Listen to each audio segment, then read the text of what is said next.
You are now listening to the Project Kuwait.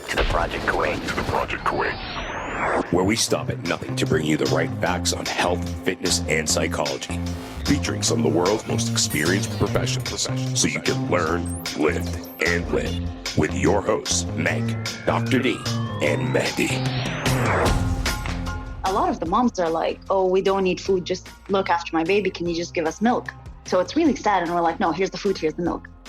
This guy's just a drug addict living on the streets and no one's giving him help. And I couldn't believe it. And that's the bigger problem, I think, with our society is when we do have problems like that, we kind of turn our backs. I had a good friend of mine, Mark, who was on the podcast. You know, he was a drug addict, and he got himself into rehab. He just walked into a hospital and said, I need help. And they helped him, where we don't have that in Kuwait. The moms have also been facing, this whole rent thing. People can't pay rent. So what's happening is that the Haris has been, switching off the water and electricity. So then the babies have like rashes and they don't even have enough nutrients in their bodies for them to heal properly. So it's really difficult.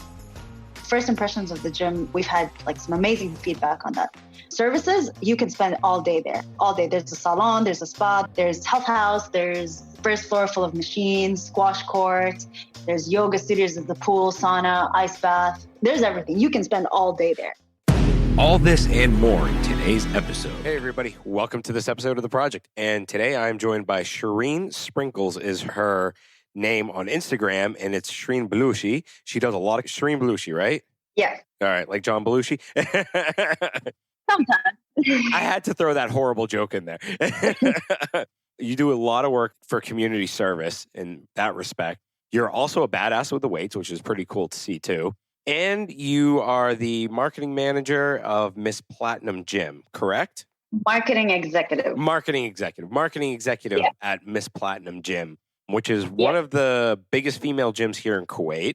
If you don't know it, check it out and check out all the trainers there. We had Patricia Bordeaux. She was on one of our previous episodes. That was a great episode to check out. She was an IFBB pro. So Sherin, welcome to the show. It's great to have you on. Thank you. Thank you for having me.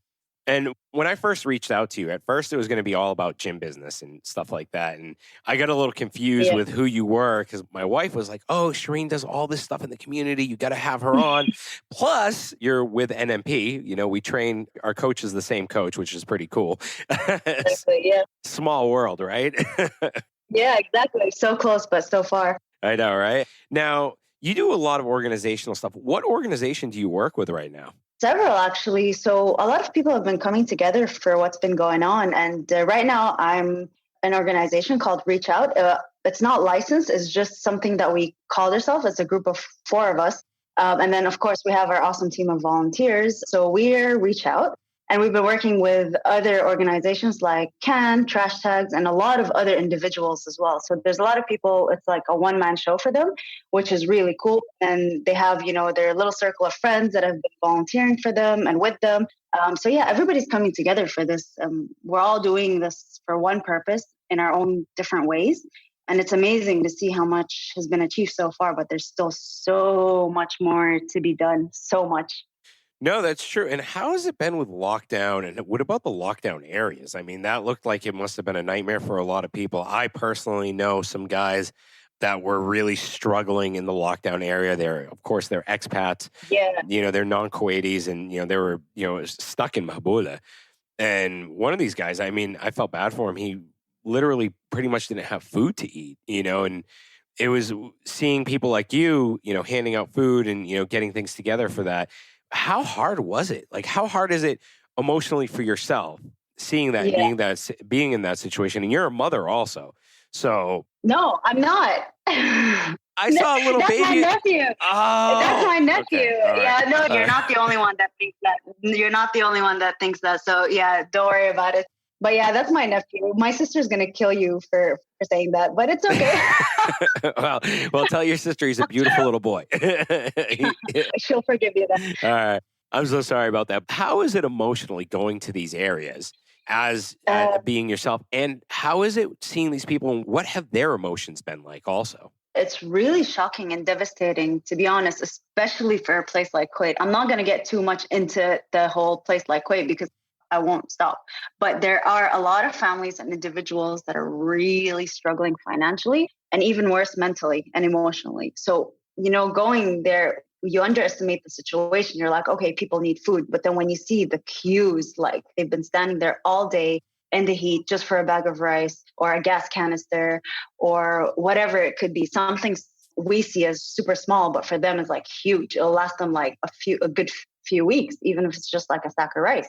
It is really hard. And obviously, because we're delivering the food to their doorstep, not like a mass distribution, just for safety reasons. So we have been delivering to their doorstep. A lot of them are in contact with us through WhatsApp, phone calls, texts. So they, when they receive their food, they're so thankful. And of course, they tell us their stories, and it's really devastating, and just their living conditions as well. Like Mahboula has very limited facilities, very limited. They don't even have like a proper, public clinic for people just to go to for a regular checkup. Their babies, their moms, their elderlies. So yeah, it's been really, really hard. And for us, it's like, we just gotta, put a brave face on for them as well, just to remind them that, hey, good days are coming. There are good people. You will be helped. People are helping. There are people out there that are reaching out to you guys. So it's just kind of like, just keep your chin up. It has been difficult, but it's just the support around us, like the volunteers and everybody who has been reaching out for us. They just keep us going, and they keep us going. So it's a way for us to keep the people that we're helping going as well. Are there a lot of people making a difference like yourself? I mean, are there more support groups? Are there more groups that we don't know about that are actually going into the community? I mean, I know there are people in the States that no one even knows about. They go out and they hand out meals, hundreds of them. There's one guy, he finishes his normal job, goes home, cooks, goes out at 8:00 at night and starts handing out meals in the Hispanic community in the States. And how is that here? Are there more people here that we don't know about, or is it just kind of you and a handful? Sure. No, there's a lot of them. There's a lot of hidden soldiers out there. It's okay, forget like myself and our friends, our circle of friends, but they're the people that we're helping as well. So say that we've had several cases where like we distribute to a family in Mahboula, and then they tell us, hey, we know a lot of people that don't have WhatsApp, or they can't reach you through social media. They're illiterate. They can't read or write. Oh, wow. Yeah. So we can distribute all the items to them. They're so worried that we lose trust in them. So they start sending us pictures that they've actually distributed to people. Yeah. And yeah, so that's so sweet. It's so heartwarming to see that even them, those who have so little now, are still reaching out to others who are struggling as they are.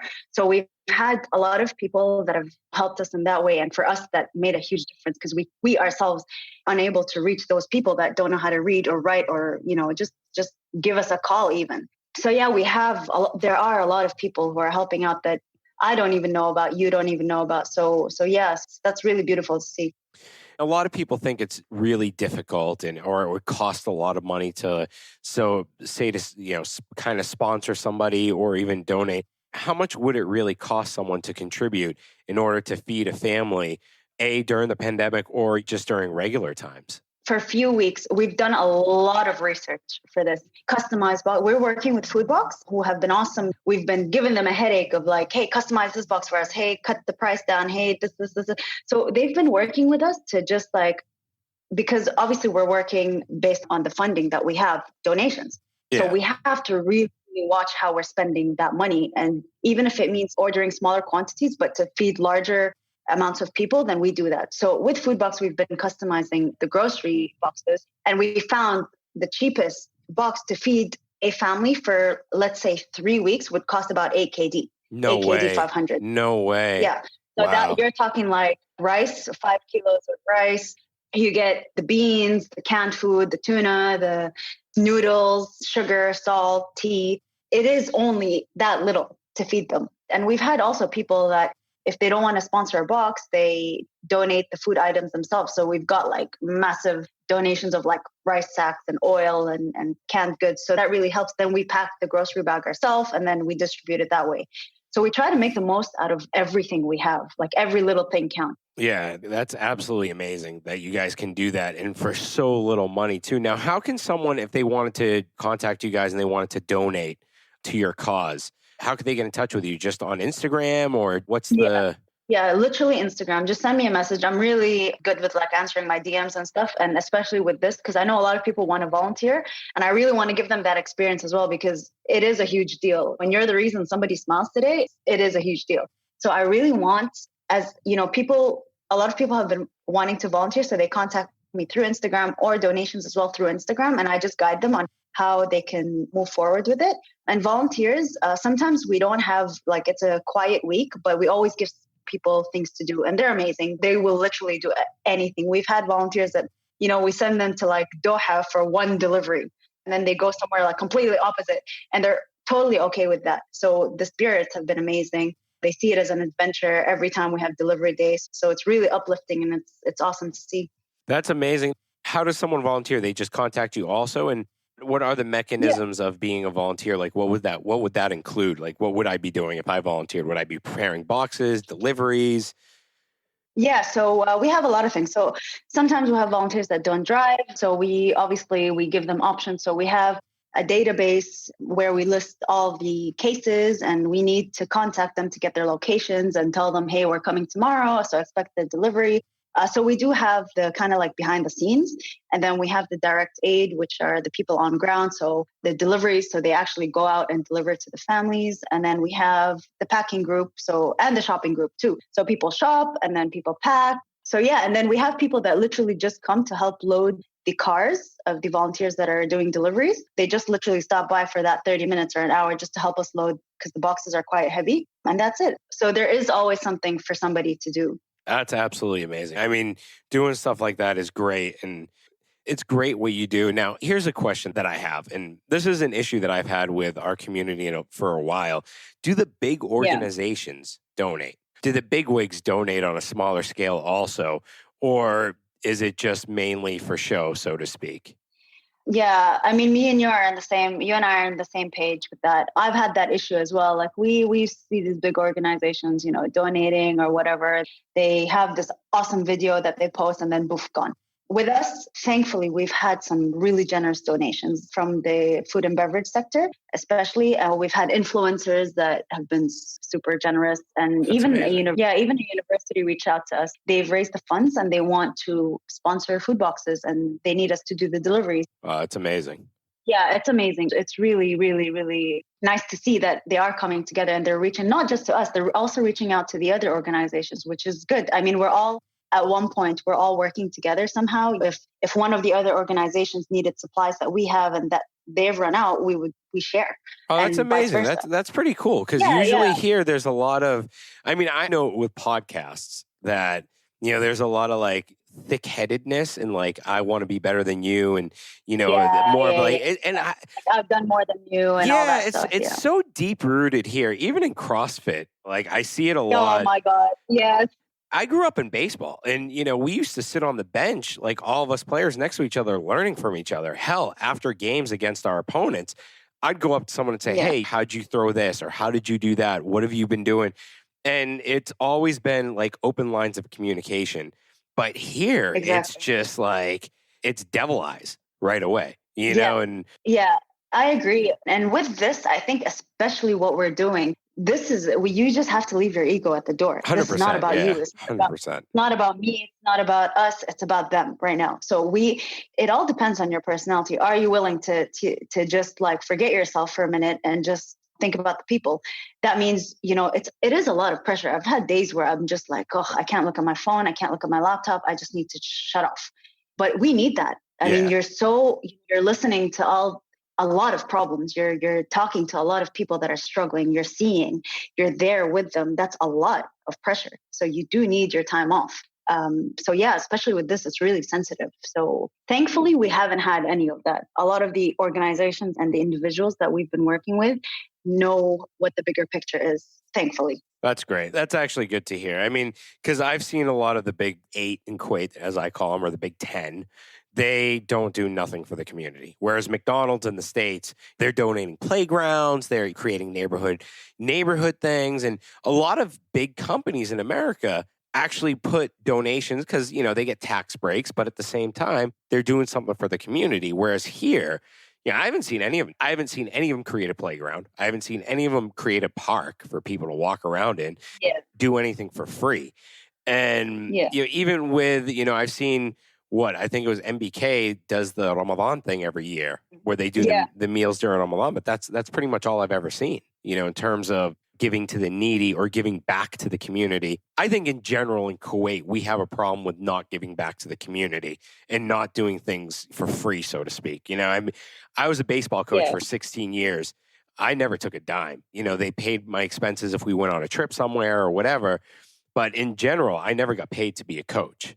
And when I've been offered, I'm like, dude, I do this as community service. I want to give back to what has given to me for so long. And I think, I don't know, from your perspective, do you see the same thing that we just kind of we need to change our culture and be more adaptive to donating and giving our time to people that are in need? Yeah, I think so. And I think during this time, it was like a complete shock to a lot of people. It's like, wait, is this in Kuwait? And some people are still like in denial. They're like, no, okay, now they're okay. The lockdown areas are, there's no more lockdown, so they'll manage. But it's not something that we're used to seeing in Kuwait. So I think it's just people are still adapting to this is really happening right now. And this is really what's going on. Kuwait is like the glitz and glam, but then you see that and then you're like, whoa, wait. Kuwaitis in general are generous, Yes.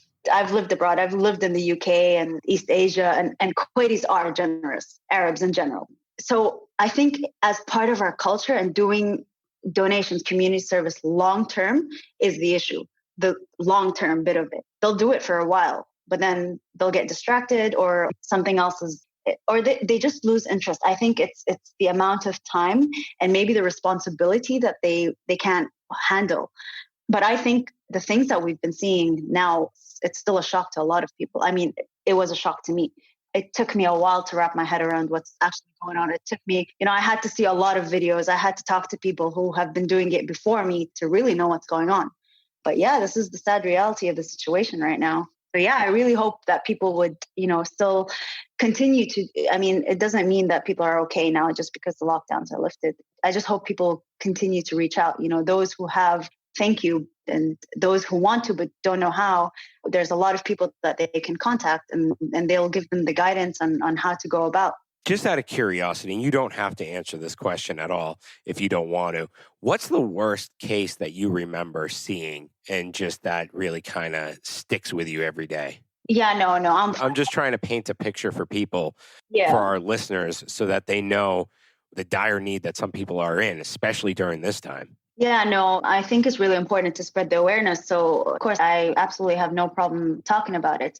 You know what? I've heard horrifying stories from others that have been, in the lockdown areas. I haven't been in the lockdown areas much. I've had some deliveries, around Mahboula, Farwaniya, but haven't spent so much time there. As, some people are just focused on like Mahboula and they've been working on Mahboula for like the past 3 months. But I got a case that was forwarded to a friend of mine about a guy who had extremely suicidal thoughts. And his friends actually told my friend that, hey, you need to talk to this guy because he's like really devastated and he's depressed and he can't handle it anymore. So my friend came to me and he was like, hey, look, can you speak to this guy? I don't know, just talk to him and just don't mention anything that, that his friends told me, just small talk. I was like, yeah, sure. So I WhatsApped this guy and I was like, hey, how's it going? And he was like, not so good. He's like, I'm bored. I'm done with everything.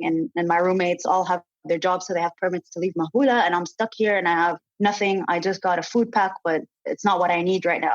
So obviously he was mentally and emotionally drained and damaged. And that's it. I mean, people like him just want to be with their families right now, even though if they have nothing. And he's obviously an expat. So I told him, I said, hey, look, there's better days coming. And when I said that, the next day they announced Mahboula was reopening. So I'm like, oh, thank you, universe. Thank you. And then I just sent him the link. I'm like, hey, look, Mahboula's next week. They're open. You're free. And he was like, yeah. But I know he was still down. I mean, he had to wait 1 week. So what happened was we went over, we grabbed him a few pizzas and some wings and Jenga and chips and chocolate and ice cream and everything. And I'm like, hey, come downstairs. He was like, what? I was like, just come downstairs. I'm like, are your roommates home? He's like, yeah. I'm like, here, take this. Here's a feast for you.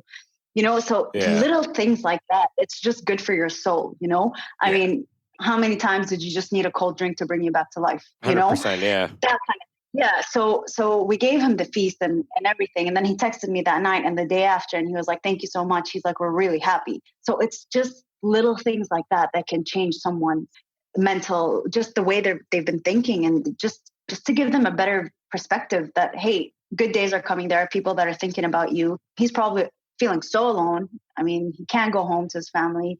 He's wondering, is anybody going to come get me out of here? Or, just all these unhealthy thoughts going in your head. So just that was probably the most devastating for me, to know that somebody just feels so alone that he wants to take his own life. And, yeah, I mean, I don't know if you've read the cases of people actually taking their own lives. It's been at a high rate. Yeah, you're right. Yeah.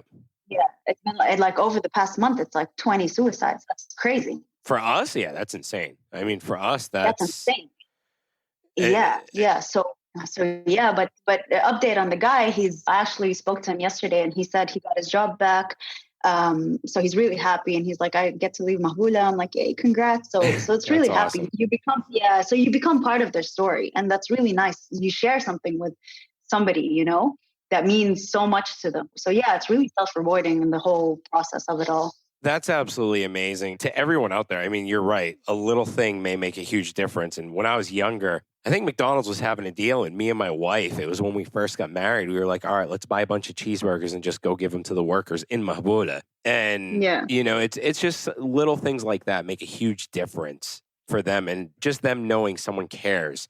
And it's tough. It's hard. And you're right. I mean, to think that we have places like that exist here in Kuwait where people are surviving off of pretty much nothing, maybe like a KD a day in terms of what they make, their average income that's kind of scary to think about. And what's even more scary is the people that have children. I'm a proud dad. I love my son to death. And, and I had this conversation with someone the other day. We were talking about donations and donating. And I've always gone with a rule of thumb. I'd rather donate food and whatever, just because I know it's going to the right place. Exactly. Yeah, exactly.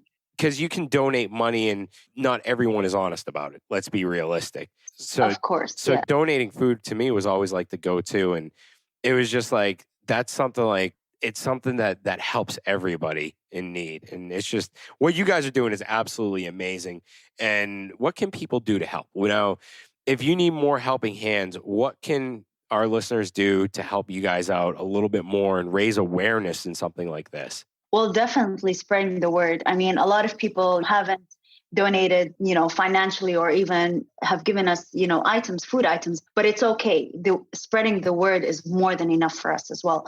Like, the more people know, the more people get involved. And that's how it really started. I mean, I just posted something on my Instagram, and my Instagram account is private. And it just happened, between a circle of friends. And then it just grew and grew. They shared and shared and shared and shared. And then boom, we were there shopping for 2,000 KD worth of milk and diapers. So yeah, it's spreading the word. And of course, if anybody wants to milk donate, and diapers, do you guys take diapers? Yeah, we do. We actually have 250 diapers of each size right now. So we have a castle of diapers. Oh, amazing. I think I can hook you up with a bunch of diapers after this. We're ready to take them. I'll get in touch with you tomorrow. Let me just make sure they're all still there, and I can definitely hook you up with a bunch of diapers and probably some baby stuff. Like, do you guys do you guys take toys also? Like, if someone wanted to donate? We do, obviously in super good condition. Yeah, toys that are in good condition. Obviously not like, a little car with broken wheels. You know what I mean? Yeah.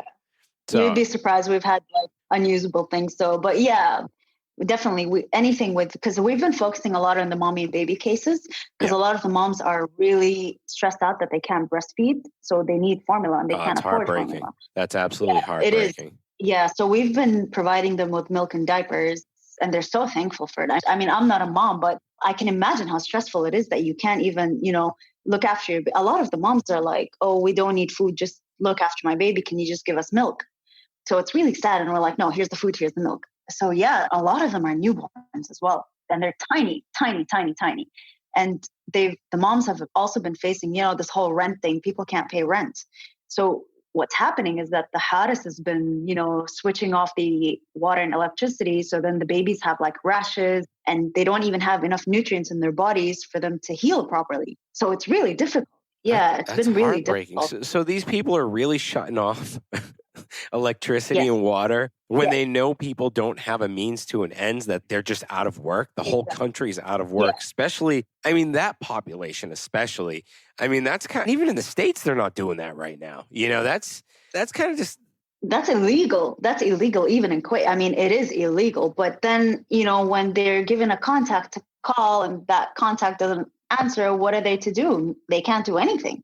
They have to live with it. And that's really sad. And that's what's happening. That's heartbreaking. That's absolutely heartbreaking. That's happening to women and children, especially here in Kuwait, especially in one of the 8th richest country in the world. You know what I mean? Like, that's what I can't get over. And it's funny because we don't have shelters here, right? Like, not like in the States.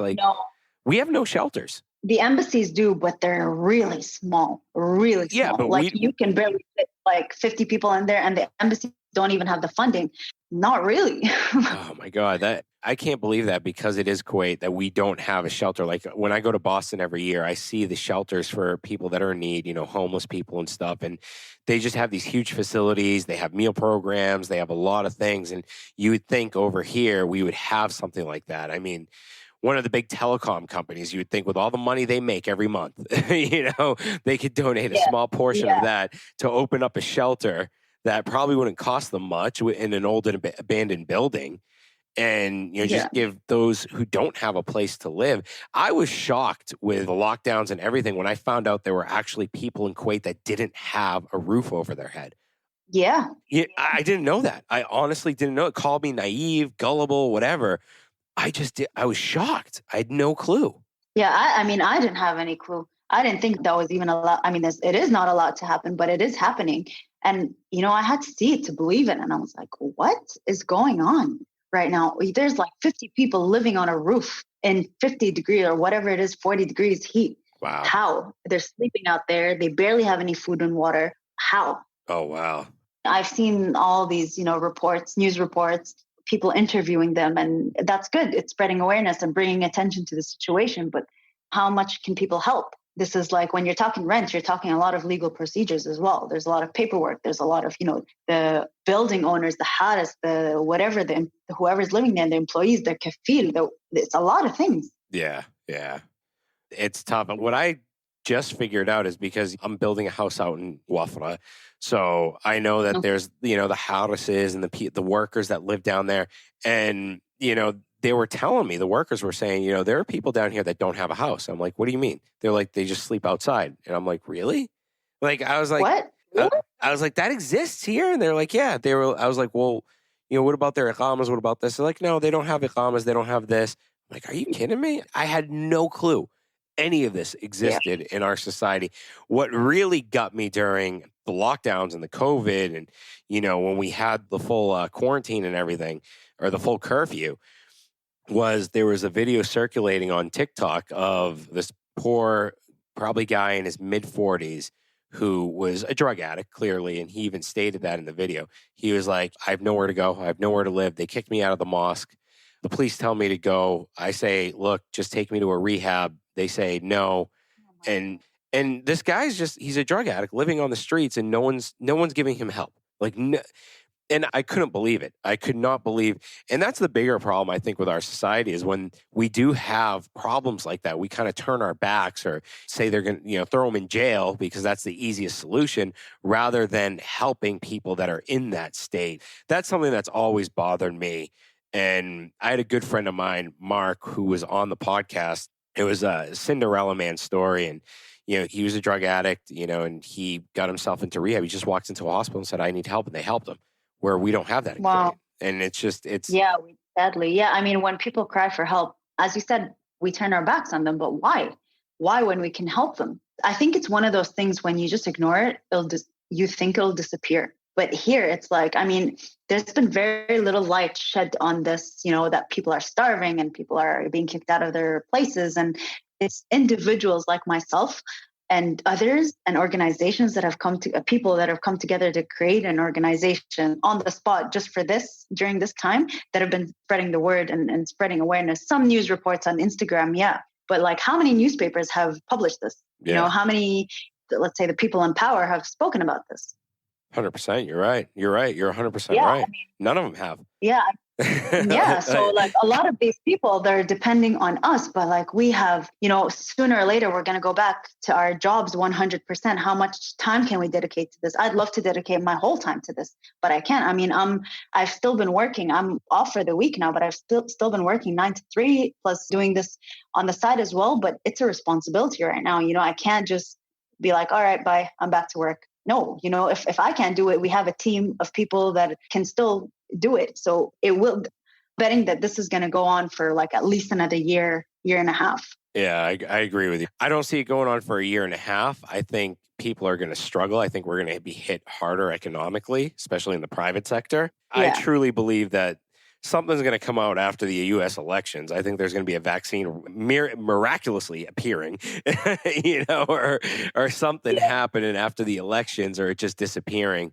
But I think the economic impact is going to definitely last a few years, especially for people in that situation, which is really sad in our community. Yeah, it is, because now they're no longer needed. And I mean, some of them have been, working 3 months with, no pay, but now I think it's like 30% have been going back to work. So then they're like, hey, come, we need you back. And they have to go back because they need it. They're supporting not only themselves, but the stress, the major stress comes with supporting their families abroad, which is like, I'd say like, 60% of their income goes to them, if not more.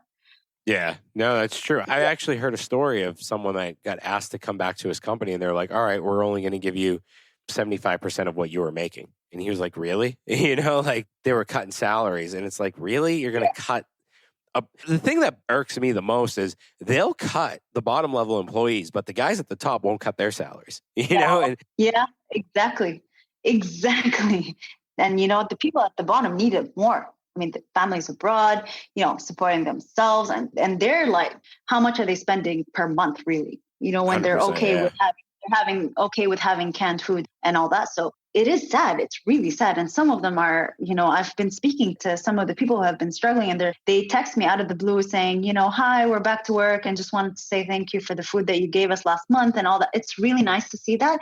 And, it makes me so happy, and all of us happy that they're back to work. But for them to share that huge news with you, it's like, whoa, Yeah.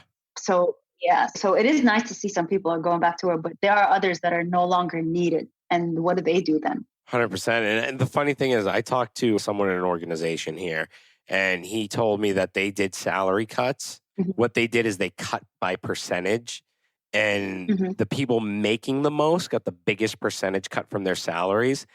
And what they did is they cut it as a loan. So they said, as soon as everything goes back to normal, you're going to get paid back. Yeah, you're going to get paid back every other month or whatever. And I think that was an amazing HR approach to the situation. Yeah. Because not only are you saving the business, but you're also saving someone. And they're like, okay, there's light at the end of the tunnel. I know I'm going to get this money back as soon as we go back to work. So, but it all comes down to like the loyalty of the employees towards the bigger people, like the people running the company and the HR and all that, their managers. And it takes a lot. I mean, but you have people that haven't been paid for like 2-3 months, but then they're back now, and then they're saying, their HR department is telling them exactly what you just told me. They're okay to stick around. So that's a loyal employee. 100%. Yeah. That's someone in their company. Yeah. Right. Yeah. I mean, and we could probably talk about this for days, and we've talked about it quite a bit, and it's well deserving to talk about. To be honest with you, it's one of those topics that I think really needs to be highlighted here in Kuwait and in the Middle East in general. But let's try and switch gears a little bit here and go over to the fitness side. How has the impact been for your gym right now? Like, how has life been for your gym with COVID-19? Oof, quiet. Tough and quiet. Miss Platinum is like, we have about just over 3,000 active members. So it's been quiet. We miss the members. We miss the noise. We miss the place. But we've been trying our best, and I think we're doing an awesome job at it to maintain the relationship with our clients, and even just like the general public. We provide the guidance to stay active, and with the live workouts and the home workouts and the online training through our social media. So that's really how we stay connected to everybody, just through Instagram. And it's been working out really, really good, but it is tough. It is tough. You guys are very active and Miss Platinum has been very active and you guys have been very consistent also, which not a lot of gyms have been consistent. I mean, some of them were consistent for a month, then died. Then, Yeah. like even with trainers, a lot of them were like, everyone was go, go, go right at the beginning of the, Yeah, yeah. the curfew and the quarantine and the sub quarantine. And then all of a sudden it just kind of died out. And it was like, where did all the trainers go that were posting these? Yeah. It's like consistency is key, in my opinion. And a lot of people weren't. It's just like podcasting. Your first like 6 months, it's like hearing crickets. You know what I mean? In terms of downloads. Yeah. If you're consistent with it, you build up that listener base. People find you easier online. So it's the same thing with trainers. Now, you guys have been very consistent with it. What's been the motivation for you? What's the motivating factor for you and your trainers that are doing these lives? It's our members. Like, we started with the live workouts and we got some amazing feedback on it. The members, Miss Platinum, a lot of the members go to the classes, and we have quite a, it's a really big facility. So we have like 8 studios, the pool, and the classes get filled up, and they have that special relationship with the trainer. So when they see their favorite trainer live, they'll go do the live with them. And when that trainer's not on, we get like tons of DMs saying, hey, where's this trainer? Hey, where is she? Why isn't she on today?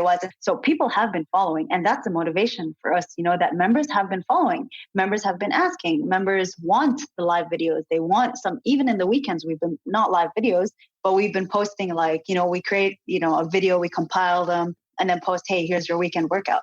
So yeah, it's really nice to know that they've been, loyal to us, and they've been waiting for the next live video.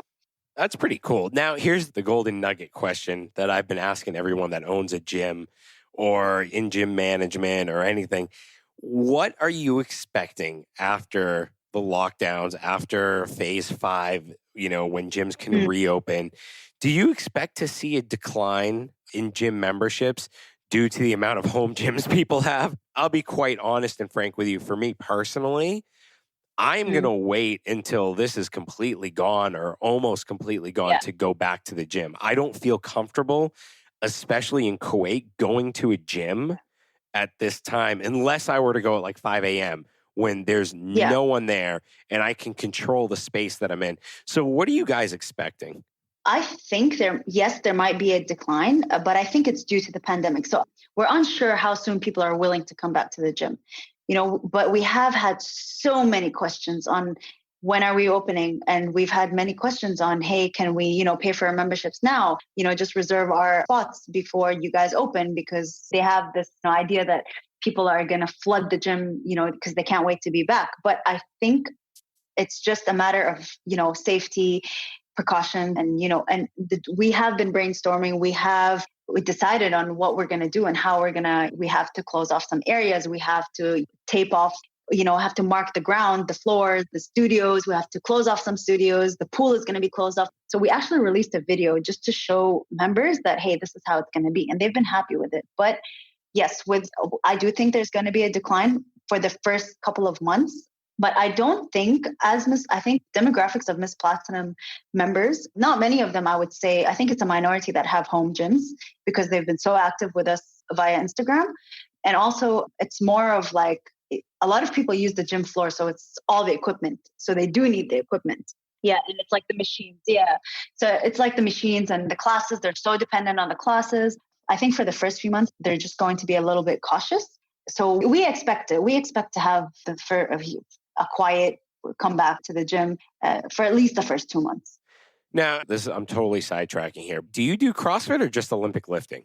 I used to do CrossFit, and then I hurt my shoulder, and then I switched to only calisthenics, and then I started running, and so I did a bit of everything. But now I'm doing strength and conditioning with Rob and with NMP. So I'm doing strength and conditioning right now. I mean, Rob throws the Metcons in every now and then. Yeah. So yeah, I do have my CrossFit background. Yeah, I do have that CrossFit background. But he used to throw the Metcons in for my wife before she started powerlifting. She hated it, but it's good to have that conditioning. Like if you ever want to go into a Spartan race, you'll be ready with Rob's, Metcons in every couple of days or whatever. Exactly. He definitely keeps you in an athletic shape and ready to go at any point in time. Yeah, no, Rob's been awesome. So do you use machines or are you typically more on the free weight side? Yeah, more on the free weights. The machines is just like, sometimes I do use the machines if I'm too lazy to load the bar. So And Rob even puts it on the description there. He's like, you can use the booty builder machine if you don't want to do the hip. I'm like, yes, thank you. So yeah, I have been using. And you know what? With Rob, I've never really had a coach ever. But with Rob, I've been with him, I'd say about 4 months now. I've seen the most change physically and just like with my strength. And a lot of things that I was so scared of, snatching, anything overhead was my biggest fear. And Rob is just like practice.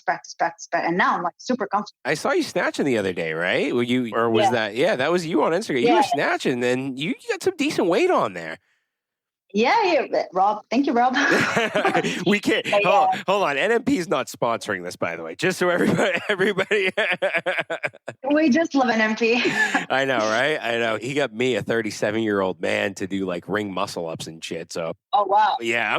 Look, I went to him 0, but he rehabbed both of my shoulders back after tearing both labrums. And wow. Yeah, it was pretty bad. And then when I told him we were going on a tournament to Dubai for baseball, and I said, look, I have 3 months to prepare for this tournament. I want to make sure I'm in tip-top shape. I want to make sure that I can withstand the weekend as a catcher and A, B, C, D. And lo and behold, like I believed in the process, stuck with the process. I questioned it at times. But I had the best tournament of my life. It was the best weekend baseball I ever played. And, I credit a lot of that to what me and him did in the gym and the recovery, the recovery tips. And Rob's not much, he doesn't say much, but when he does, it means a lot. No, exactly. And Hay has been doing amazing too. I know she hurt her wrist a while back. Yeah. It was really bad, but I'm watching her videos. I'm like, goals. Yeah. Goals. Amazing. Mashallah, amazing. Between Rob and her physio, she's been putting the work in. And I mean, Rob got her from literally not even squatting on a box to doing, like 300-pound squats. Amazing. I think 315 was what she snapped her arm at. And it was a freak accident. Video. I mean, yeah. Wow. But she's doing amazing. I mean, we can all see it. I know. All right. That's enough NMP advertising there. But on a side note, now you guys have been doing a lot of the lives and everything. Has Miss Platinum toyed with the idea of creating an app better than the apps that we're seeing right now? Because in all honesty, the apps that I'm seeing right now that are coming out of Kuwait and other neighboring countries, I'm just like, dude, seriously? Are you guys toying with that idea of actually bringing some real trainers in? Because you guys have the money. I think Miss Platinum definitely has the money where if they wanted to get some of the leading minds in sports and fitness to put together some workouts, they could do it. Have you guys toyed with that idea at all? Yeah, we're actually working on developing an app. We've been researching quite a few options for the past few months now, even before the lockdown, just to make sure, covers all the members' needs, as well as, most importantly, to be as convenient as possible to navigate through. There's nothing worse than having an app with so many widgets, so many, click here, tap here, go in there, sign up here, sign up again, and all that stuff. So I would say we would expect, you can expect to see a Platinum application, hopefully, the beginning of 2021, I'd say. Amazing. So, please don't just have like influencers on there, because I hate that. In all honesty, like I've just seen people that have big Instagram accounts. They're on these apps, and it's just they're trying to sell the programs, and they have people on there that have no business doing an online workout. And I'm pretty sure you know who I'm talking about. If you know the app, and it's just like I look at that and I'm like, okay, I get it. You're selling to the masses and whatever, but you got to have some authenticity. You have to have some dignity. Yeah, it's quality over quantity in the end of the day. And I think that's really important. And I'm sure everybody working on the app knows that. And that's what we really want to have. Yeah. So 100, I'm with you on that. I'll give you some inside information from our perspective, from the project. We've had people on that have had really high numbers of followers, and they've had the worst listenership. Oh, wow. Imagine that. You have people that are known influencers in our community. Yeah. They come on my show and I'm like, all right, so, and they came on because we actually believed in some of the things that they were saying. And it was important to us to have them on here just because we wanted to talk to them about certain things. And surprisingly, their episodes were duds. You know what I mean? Like, it was like crickets. Wow. I hope this one's not crickets. Oh, no. Look, in all honesty, to be completely honest with you, like the influencers, I think people are sick of listening to them and hearing about their days, where the more common stories or those stories that they don't hear are more important. We literally had this Or I person. think, What? just stories that you can relate to just as an individual, that like, hey, that's a bit realistic. I can do that too. So something like that. 100%. 100%. We had someone who didn't even have an Instagram account on here, and her episode did way better than most. You know what I mean? Yeah, amazing.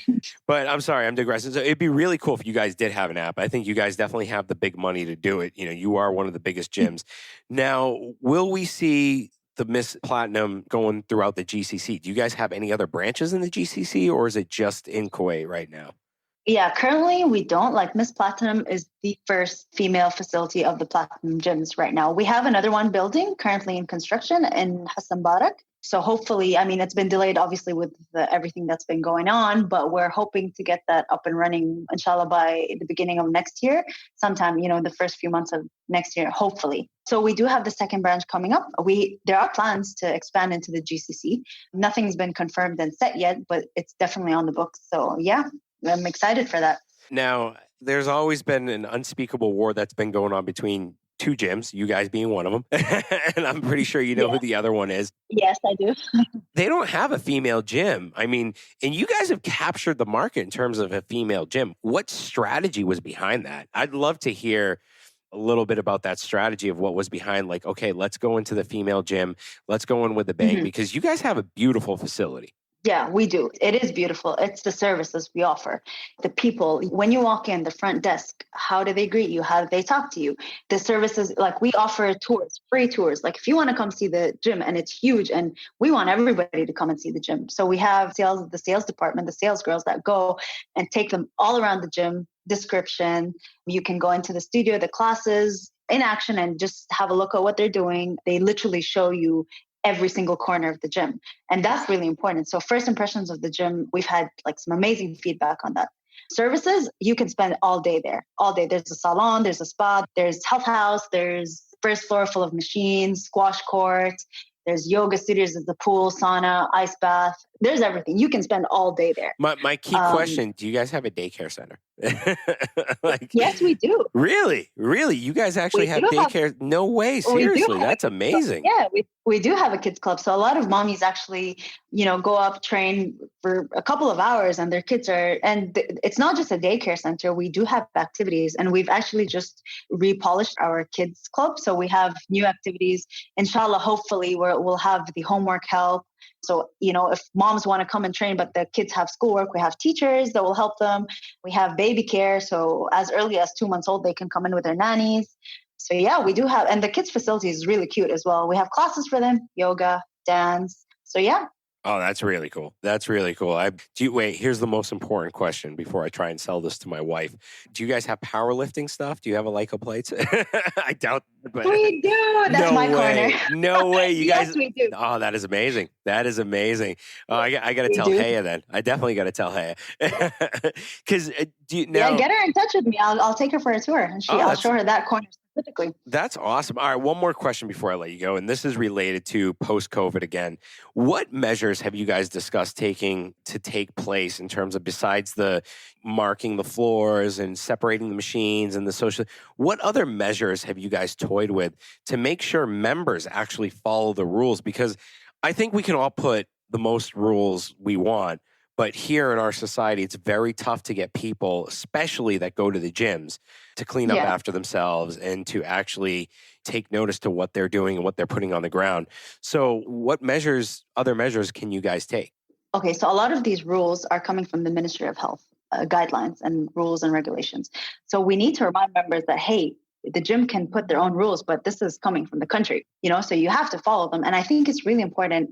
We haven't developed this yet, but it is being taken in consideration. And I think it's really important for other gyms as well to have kind of like a waiver of liability, that obviously the gym holds no responsibility if, God forbid, somebody gets infected or whatever. Here are the guidelines, and here's what we're doing to make sure that this doesn't happen. So a lot of it is like, taking their temperature before they walk in, and not just members, but all staff and employees. It's mandatory for us as staff and employees to wear gloves, masks. We have sanitation everywhere. Members, obviously, it's really tough for us to even convince them to wear a mask while training, and it's not obviously advised. But in the end of the day, you do your workout and you leave. So like booking time slots, bring your own towel, bring your own mat, bring your own bottles. So we need to constantly remind them. They might get a little overexcited at the beginning, but there will be trainers, there will be staff monitoring, watching them, making sure they're following the rules. And if they don't follow, then I'm sorry, then you shouldn't be here, because this is your safety and everybody else's safety being put at risk. Yeah. So yeah, I mean, there's a lot of things we still need to work on, but those are just kind of like the most important. It's just kind of like setting the base first and getting people to adapt to it and understand it. That's awesome. I mean, it's good to see that you guys are planning for the future in that respect. And it was really good having you on. And I'd love to bring you back on to, talk about community service again. Dr. Dinko, she wanted to be on, but unfortunately she couldn't because of her scheduling. And she really wanted actually my professor in uni. Oh, wait, so hold on. You're an AUK alum also? Oh, man, that's awesome. Yes, I'm an AUK alum too. I'm an AUK alum. 2009. That's when I entered. I'm 2012. Yeah, I'm old. I'm old. Not that old. Yeah. I was a 24-year-old freshman. Was actually my social psychology professor. Amazing. Oh, that's really cool. That is really cool. Yeah, she's a great teacher. I took all my classes with her, and thank God I'm doing a show with her, so it's awesome. Yeah, we have Psyched with Dr. D. So. Nice. Do you guys have mental health professionals that help people in need? We do. We try our best to make the most of everybody that is volunteering with us. So we have doctors, we have mental health professionals, we have dietitians. Yeah, we have pediatricians as well. So we do have our contacts. They're not necessarily doing the deliveries with us, but they've always made it clear that, hey, you guys can come ask us for advice anytime you need. So we have been doing that. That's really cool. That's awesome to hear. And thanks again for coming on the show. I really appreciate it. Thank you for having me. Thank you. Thanks for listening to this episode. If you enjoyed it, please head over to iTunes to subscribe, rate, and leave a review. You can also find us on Instagram at The Project Kuwait. Thank you, and join us next time.